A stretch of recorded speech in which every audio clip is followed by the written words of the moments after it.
You have a book inside you. If you've ever thought about writing a book, but you felt overwhelmed, confused, complicated, not sure what to do next, this video is for you because I believe that you have a book inside you. My name is Brian from Hope Books, and in this video, I'm going to walk you through a really simple framework to help you write your book quickly. Literally, you can write your book in the next couple months. And it's a book that only you can write, a book that can literally change your life and change the life of people that you'd really want to help. So as a Bible guy, I'm a Bible guy. And as a Bible guy, I love using frameworks from the Bible. And in Romans 5:3-5, it says, rejoice in your suffering because your suffering produces endurance. Endurance produces character, and character produces hope. And hope doesn't disappoint. And so your book is a book of hope for somebody that's going through the suffering that you've been through. See, I truly believe that what you've been through isn't wasted when you share it with somebody else. So the way that you figure out what book to write is you go back to the suffering that you experienced. Where in your life were you left out or let down? Where were you isolated? Where did you fail? Where did you have an ending? L-I-F-E, letdowns, isolation, failure, and an ending. That is life. So picking one of those. So for example, let's say that you lost your job and you learned how to find a new job. That would be a great book to write because you know what it's like to go through the suffering and you know what it's like to work through the endurance and then finally to build your character to finally find another job. So that's the book.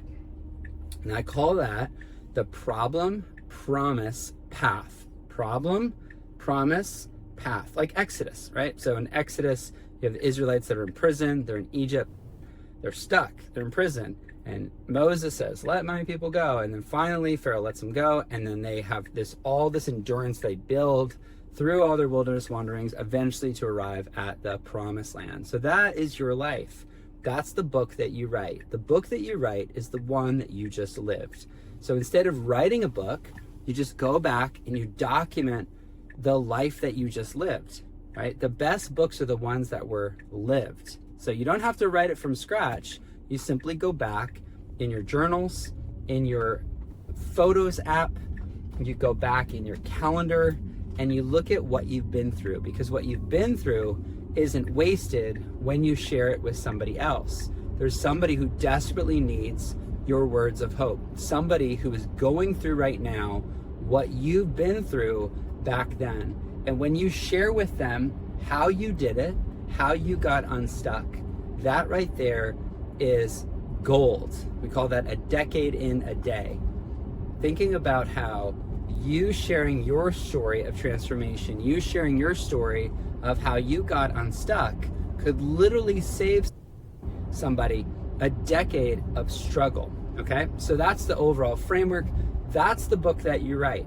Now you might have other ideas, right? I want to write my memoir. I want to write a book for my grandkids. I want to write a fiction novel. I hear this all the time. I want to write a fiction novel. I'm like, good, go write a fiction novel after you write your book of Stuck, Steps, Success, or Prison, Path, Promised Land.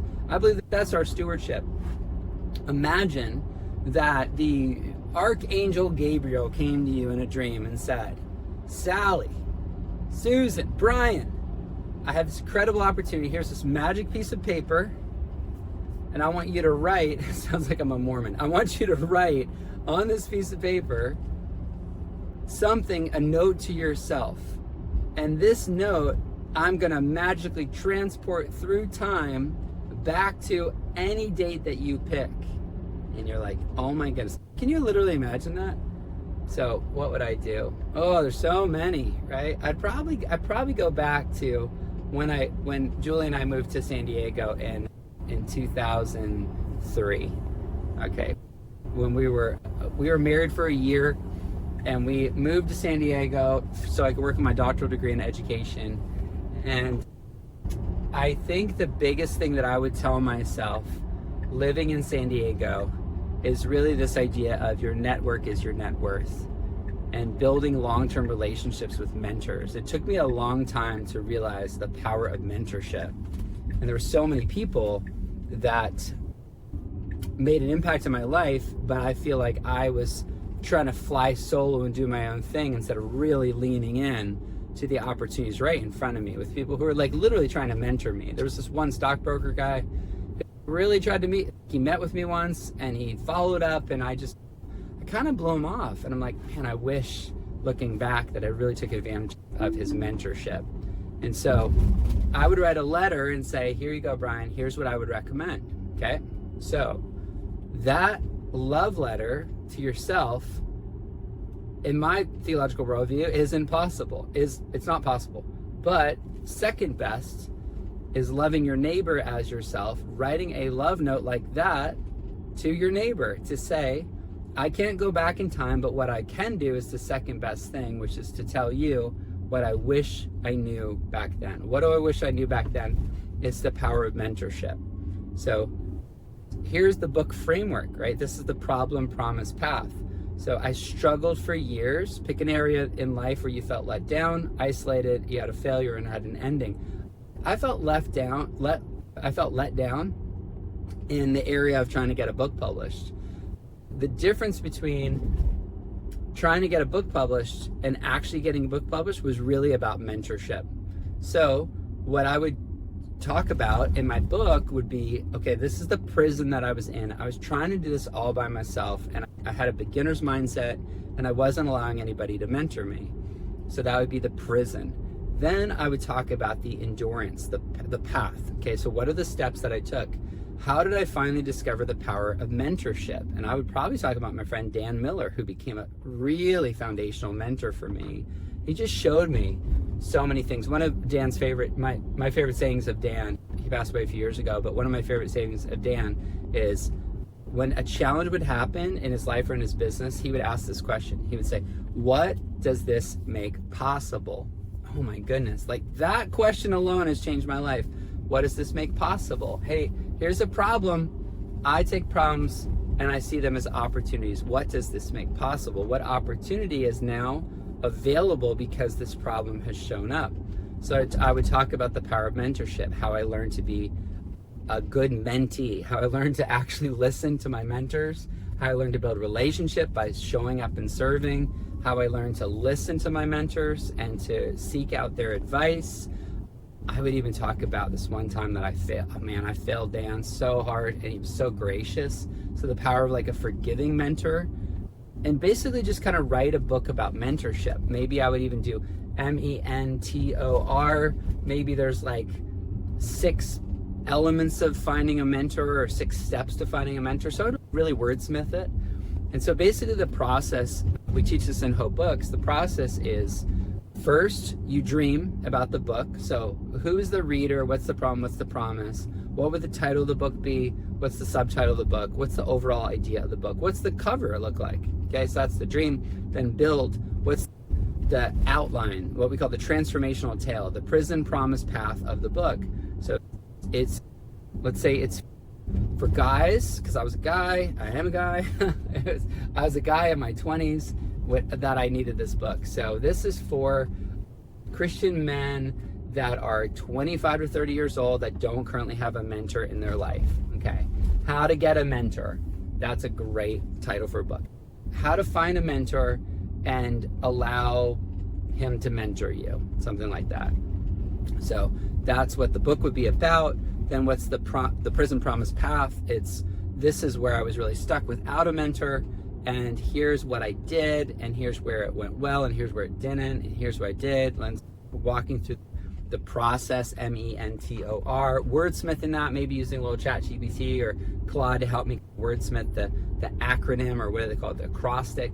And then finally, the promised land. The promised land is now. I literally have 3 guys named Gary in my life that are all mentors. I probably have 12 mentors that are all in their 60s and 70s that I could call right now that have made such an impact on my life. Men that I trust, men that have spoken life into me, men that have invested in me because of the things that I've learned. And that's what I would teach in the book. I could even sit down and just brainstorm. I want to talk about when someone invites you to something. This happened recently. When somebody invites you to something, show up. A new mentor of mine does something called F3, which is a Christian men's fitness thing, and he invited me. Of course I'm going to show up.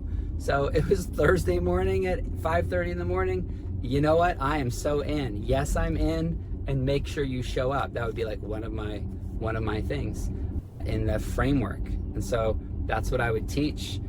And then once you structure it out, okay, what happens next? Then you got to write it.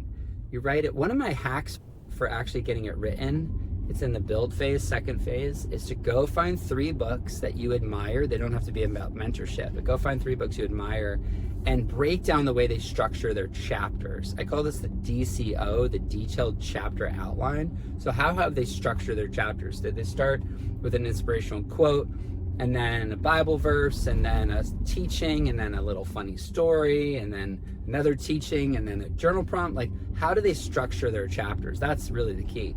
So I build this framework in the build phase, and now it's paint by number. You're just filling in. That's how you write it. You don't write a book, you build a book. So stage 3 would be writing it, actually just filling in all the details. And then stage 4 is revising. Don't edit your own book. Have somebody edit it. Get a publisher, or at least hire somebody who can edit your book, and finally launching it. There's a 5-step process to launching. And that's really the way that you write your book. You look at your life, and here's a great framework, okay?